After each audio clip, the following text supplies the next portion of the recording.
Absolute tank is dead set on joining Liverpool as source reveals when slot will pounce. Amorim's Man United sack ultimatum defies logic as source uncovers January transfer plans. Let's dive into Reds. Don't forget to like, comment, and subscribe to stay updated. Absolute tank is dead set on joining Liverpool as source reveals when slot will pounce. Liverpool have been given another significant lift in their quest to bring Marc Guéhi to Anfield after a journalist shared why he wants the move to Anfield above all others, and with a source explaining why Arne Slot's chances of a January deal are not to be entirely ruled out. The Reds came within a whisker of completing a move for the 25 times capped England star on transfer deadline day, having agreed a fee of £35 million that would have seen Crystal Palace also claim 10% of any future sale.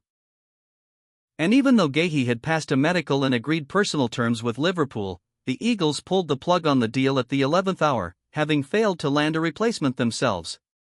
Nonetheless, Slot's determination to land Guéhi remains unbroken, and a fresh move to bring him to Anfield looks highly likely to be launched in 2026. While a number of sources state that Liverpool are now likely to wait until the summer to land Guéhi on a free transfer, we understand a move in the January window cannot be ruled out entirely, with sources revealing the reasoning behind that later. In the meantime, the 25-year-old, described as an absolute tank by a former England under-21 teammate, has made a move to Anfield his number one priority, and is prepared to turn down fresh interest from former club Chelsea to seal his switch to the Premier League champions. Discussing Chelsea's interest in Guéhi, journalist Simon Phillips explained. There is an awareness within the club that the centre-back position can be improved still, and they are working to try and find Maresca the right profile that he wants in, he wrote.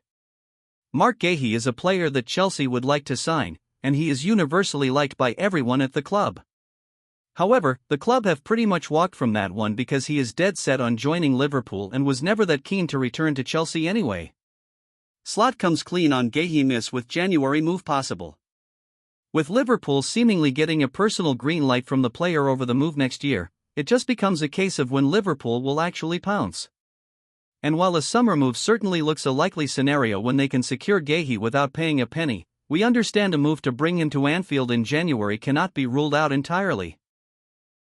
And according to transfer correspondent Fraser Fletcher, sources have told Team Talk that suggestions that Liverpool will wait until Guéhi's contract expires in the summer of 2026. Making him a free agent may be misguided, as transfer chess pieces are already in motion. La Liga giants Real Madrid and Barcelona are said to be eyeing Guéhi for a January move, adding urgency to Liverpool's quest to secure the services of the former Chelsea centre-back.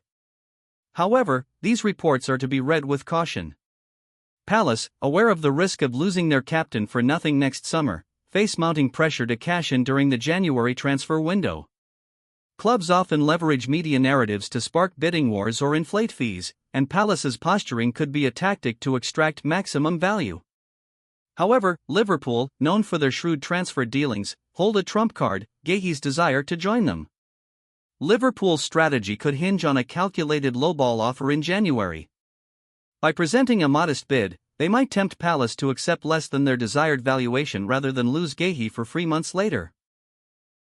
Additionally, Liverpool could reach an agreement in principle with Guéhi in January for a summer move, thereby securing his services without a transfer fee.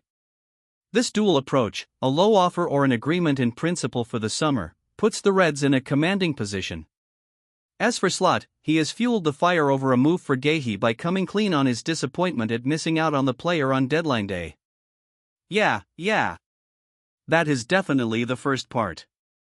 The second part is, at Liverpool, we have so many good players, so we would have liked to sign him, Slot told the One-on-One podcast. That's out in the open, so I'm not going to deny that. But I also know, and knew, that we have very good options in that position as well. But we are a club that, if we see an opportunity in the market and we can sign a very good player, we are always trying to do so. But if that doesn't work out, I'm more than happy to work with the players we've got. For us, it was, of course, a disappointment, but for the player, I assume as well, because he was expecting to come to us. Amorim's Man United sack ultimatum defies logic as source uncovers January transfer plans.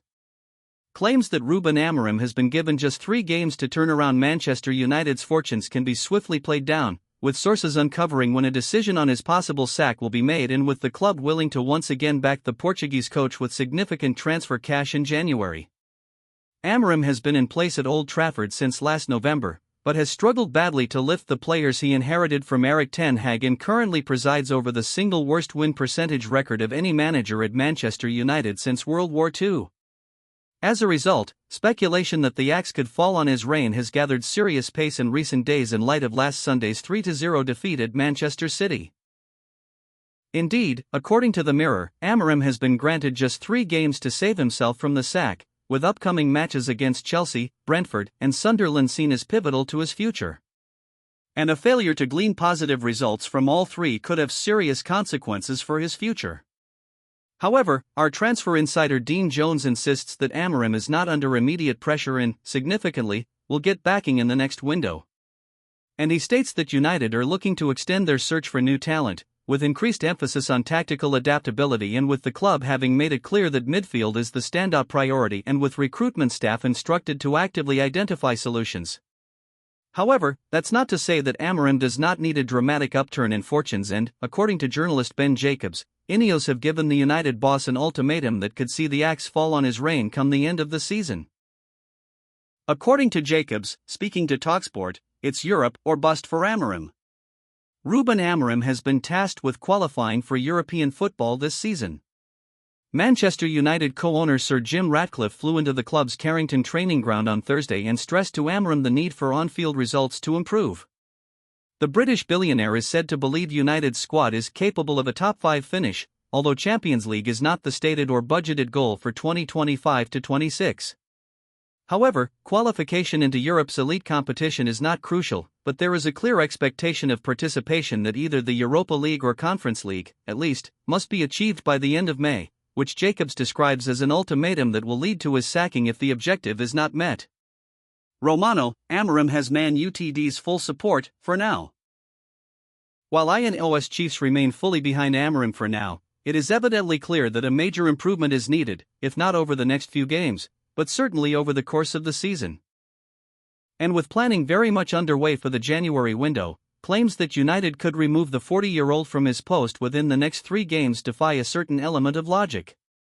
With Amorim holding a series of discussions with Sir Jim Ratcliffe, Chief Executive Omar Barada and Director of Football Jason Wilcox, there is a quiet confidence amongst them that the improvement in performances will, eventually, translate to better results, leading to United steadily climbing the table. Furthermore, November 1st is the date on which Amorim will celebrate his 1-year anniversary at the club. If Man United dispense of his services before then, Amorim is due a £12 million compensation package. Explaining the situation, trusted reporter Fabrizio Romano explained, "The update of the day is about the co-owner of Manchester United, Sir Jim Ratcliffe. Ratcliffe was at the Etihad Stadium for the derby.